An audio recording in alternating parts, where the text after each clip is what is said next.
Nah, ini udah mulai on air nih ya. Pembahasannya seru tadi. Tadi off airnya sih menarik sekali. Nah, jadi bagaimana sih sebenarnya Pak Dodi agar ini tidak salah kaprah gitu ya, baik itu sejumlah pakar hukum maupun juga publik, agar ini betul-betul ditujukan demi memperbaiki sistem keadilan, apa yang bisa dilakukan memang gitu? Ya, jadi pemberian abolisi yang tidak diminta, ya, Nggak ada yang mengajukan. nggak ada yang mengajukan. Presiden itu memberikan abolisi, sebenarnya ini suatu signal, ya, satu signal bahwa eksekutif concern dengan perbaikan sistem peradilan. Nah, jadi persoalannya adalah bahwa hasil daripada pemeriksaan komisi yudisial itu tidak memberikan suatu impact yang signifikan kepada proses daripada koreksi terhadap hakim. Nah, tapi Anda kan melaporkan ke KY kan? Justru itu, ini adalah saat yang tepat untuk meninjau lagi bagaimana kedudukan Komisi Yudisial terhadap Mahkamah Agung. Apabila kedudukan Komisi Yudisial dikerdilkan artinya dia tidak memiliki kewenangan untuk mengkoreksi hakim, maka siapa yang mengkoreksi putusan pengadilan? Tapi kan memang tidak koreksi Mahkamah Agung. Tidak punya kewenangan kan? Tidak ada kewenangannya itu dari KY kan? Ini kan berkaitan dengan proses dia memiliki kewenangan. Kenapa? Karena ada asas bahwa putusan pengadilan harus dianggap benar. Nah, siapa yang bisa mengkoreksi ini? Siapa yang bisa mengkoreksi ini? Proses terjadinya putusan. Kalau mengenai hukumnya ada proses banding kasasi. Kita udah tahu apa yang terjadi. Zarov membuktikan itu bahwa tidak sepenuhnya, tidak semuanya proses itu berjalan dengan baik. Nah, oleh karena itu harus ada institusi ya yang memiliki kewenangan. Nah, Komisi Yudisial pernah memiliki kewenangan ini, dan ini harus bukan hanya dikembalikan, tapi diperkuat sehingga Komisi Yudisial bisa mengawasi bukan hanya pengadilan pidana, pengadilan perdata. Pengadilan niaga, ya, pengadilan tipikor, ini memiliki persoalan yang sama. Marwah Komisi Yudisial dikembalikan lagi begitu? Komisi Yudisial bukan dikembalikan lagi, bahkan harus diperkuat sehingga memiliki kewenangan untuk menindak hakim. Jadi kurang lebih Pak Dodi yang kemarin itu dilaporkan ya oleh Bang Zaid ya dan kawan-kawan itu adalah kejanggalan-kejanggalan selama proses persidangan Tom Bembong. Begitu ya? Betul. Itu berkasnya cukup banyak? Cukup banyak. Dan nanti kembali lagi tadi, walaupun sebanyak apapun, tetapi Komisi Yudisial saat ini hanya memiliki kewenangan rekomendasi kepada Mahkamah Agung. Itu yang dipertanyakan tadi, wewenang dari KY itu. Nah, seharusnya Komisi Yudisial punya hak untuk langsung melakukan penindakan. Itu Mas Heri. Saya jadi membayangkan kalau berapa banyak abolisi yang akan terus digulirkan gitu. Sehingga perlu ada mekanisme memang tidak instan tapi perlu disegerakan ya untuk perbaikan secara internal tadi. Mungkin komunikasi yang hangat dibangun MA dengan KY. Saya tidak tahu secara spiritual ya dalam tanda petik bagaimana mekanisme mereka antara KY dengan MA tadi. Apakah masukan rekomendasi yang diberikan oleh KY itu kemudian diterima dan ditindaklanjuti atau tidak? Nah, ini kan jadi persoalan juga. Prosesnya pun juga kan kita kan masyarakat juga nggak tahu. Betul, tapi yang tidak kalah penting jangan kita hanya melihat di MA saja, karena proses ini nggak mungkin langsung masuk ke pengadilan. Kalau tidak lalu masuk dari proses penyidikan dan penuntutan.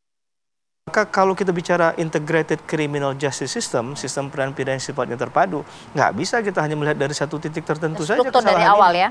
Ini kesalahan dalam tanda petik bersama-sama, begitu ya. Kita jabarkan lagi hulu dan hilirnya. Ya, maka itu harus dipilih. Polisi dikeluarkan, kemudian kita mau koreksi dari yang mana lininya, agar kita tahu yang bermain ini siapa. Hukum ya hukum nggak boleh dicampurkan dengan politik. Nah, kalau itu muncul, siapa yang bertanggung jawab? Selama ini kan nggak pernah kita mendapatkan hal-hal semacam itu, sehingga akhirnya ujungnya hakim yang dikira salah sebagai corong tadi kan, padahal jangan-jangan desain salah itu bukan dari ujuk dari hakim ya di ujung tadi, tapi dari penyidikan, dari penuntutannya, bahkan dari proses awal sebelum penyidikan. penyelidikannya untuk menentukan apakah ini ada perbuatan pidana atau tidak, atau tidaknya dicari di sana, digali di sana. Jadi agar kita berpikir juga adil sejak dalam pikiran menurut saya, Bu. Tidak hanya kemudian melihat bahwa karena hakim yang memutus hakim yang salah. Tunggu.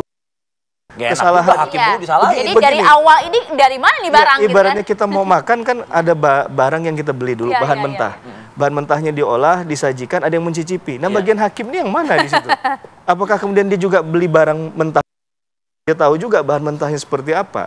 Nah, ini dalam sistem peradilan pidana kita yang harus jadi sorotan. Ya, artinya begini, hakim pun juga ketika dia sudah dalam tugasnya, fase kesekian dalam sebuah proses hukum kan gitu kan. Ya. Nah, artinya kan bisa dong misalnya ada yang kurang kemarin itu, ya bisa dong seharusnya dia memutuskan dalam persidangan. Betul. Saya sepakat itu. Tapi memang dalam kasus nggak semudah itu ya. Nggak semudah itu. Nggak semudah itu. Faktor-faktornya diantaranya. Ya karena begini, ketika ada keyakinan dari penyidik misalnya, kemudian hakim bicara di konteks yang lain, ini kan jadi persoalan juga. Apalagi kalau pakai bicara undang-undang korupsi. Kita bicara undang-undang korupsi. Kita percaya dengan akan menjadi banyak tekanan bagi hakim itu ketika misalnya ini di luar dari konteks hukumnya. Bukan berarti kita mengatakan kalau dia tidak salah dari awal, kasus korupsi sekalipun harusnya memang dianggap tidak salah. Tapi kan keberanian itu siapa yang bisa mengukur? Nah, ini jangan-jangan karena saya katakan tadi, kalau dari awal salah, hentikan. Jangan kemudian nanti dikoreksi di sana kok. Orang dikoreksi di sana tapi dia ditahan, berarti kan sudah ada hak asasi manusia dia yang kemudian tercederai. Perbaikan sistemnya dari hulu hingga hilir. Ya, kesepakatan itu yang penting menurut saya. Tapi begini Pak Farid, apa yang kemudian bisa dilakukan Komisi Yudisial dalam hal ini untuk bisa kemudian memperkuat tadi fungsinya untuk menjadi pengawas yang betul-betul bisa memberikan keadilan, baik itu dari seluruh hakim. Produk yang dihasilkan KY baik disampaikan ke MA, tapi ya kita nggak tahu lagi kalau udah sampai di MA. Nah, itu dia. Jangan sampai seperti itu, Pak Farid.